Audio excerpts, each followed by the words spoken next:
In my earlier video, I had explained how we can control 4 different devices with a single Sonoff Basic Switch. If you have not seen that video, watch it here.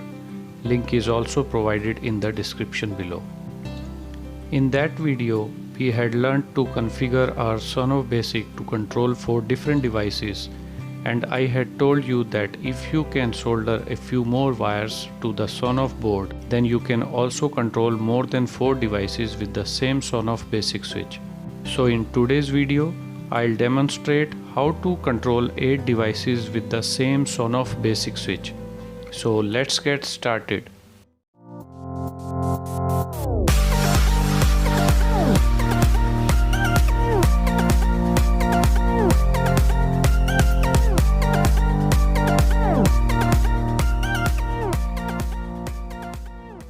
Inside Sonoff Basic Switches, there are 2 types of Wi-Fi microchips. If you have Sonoff Basic R1 switch, then you will find ESP8266 in it. And if you use R2 switches, then most probably you will find ESP8285 chip in it. Pinouts on both these microchips are similar. The only difference is the location of the flash memory. While ESP8266 uses an external flash chip, ESP8285 has an embedded 1 MB flash built into it. So let's talk about the ESP8266 first.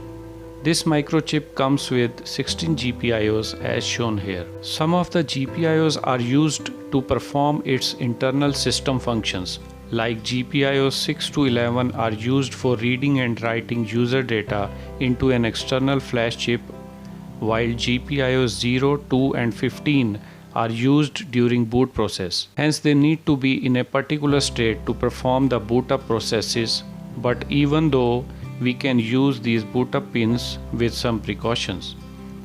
Hence out of these 16 GPIO pins, I have identified that we can use 9 GPIO pins without interfering with the system and boot processes.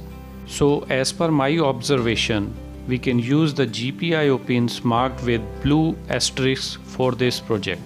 To make them easy to understand, here I have classified all these pins as per their ease of use. You can use them from top to bottom sequence as per the number of pins that you need in your project. Similarly, in Sonoff Basic R2, which is having ESP8285 chip, there are a total of 17 GPIOs, but only 11 are usable in our project.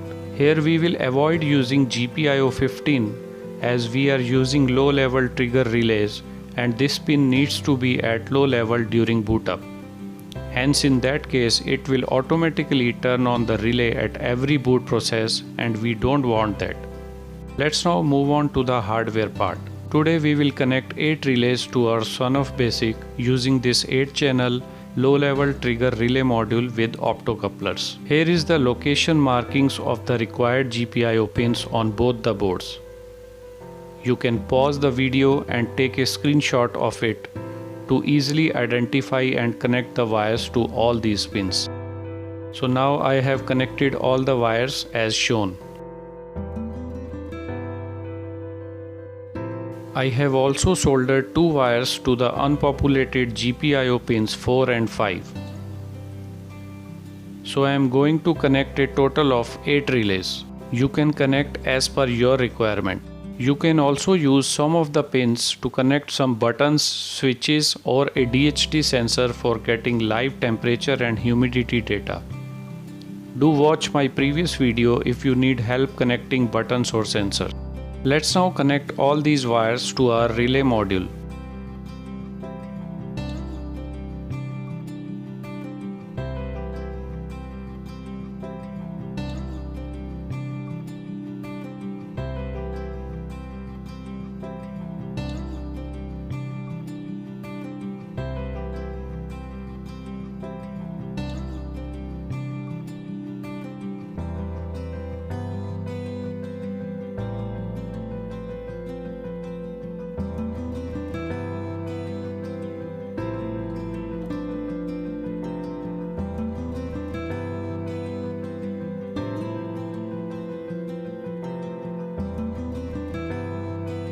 So here our hardware part is over.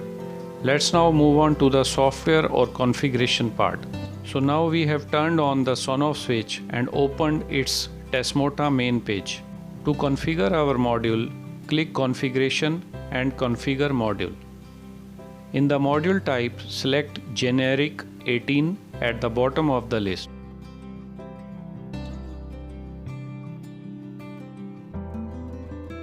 Hit Save and the module will restart. After restart, again click Configuration and Configure Module.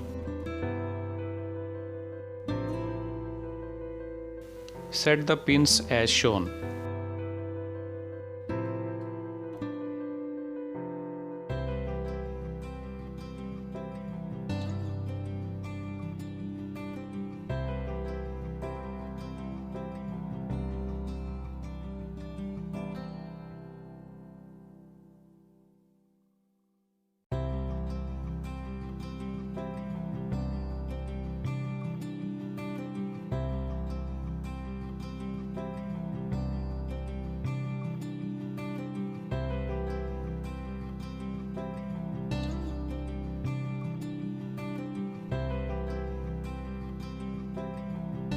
Hit save and the module will restart.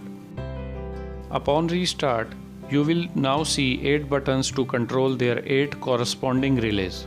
With these buttons, we can control all our relays easily. If you want to use Alexa to control these switches with your voice, go to Configuration, Configure Other, and assign unique names to all your newly created devices.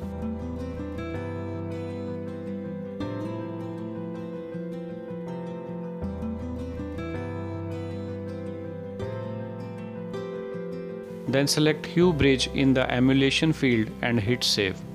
Your Sonoff module will restart and expose all these switches to Alexa. Go to your Alexa app to discover and control them all. If you use Home Assistant, you can configure these switches to display them in its front end also. For more details on configuring the switches for Alexa and Home Assistant, please refer to my previous video titled Hacking Sonoff Basic. So we have completed this project now. Let's see it in action.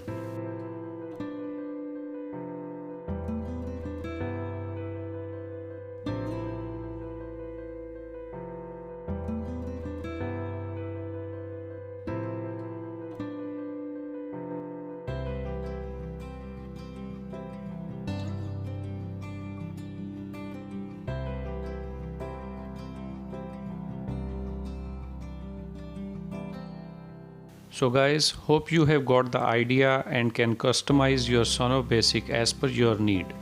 If you like the content, do subscribe the channel as a lot of fresh ideas around Sonoff and home automation stuff are on the way. Don't forget to press the bell icon so that you never miss any upcoming videos. Stay safe, stay connected, and we will meet in another amazing video soon. Until then, goodbye.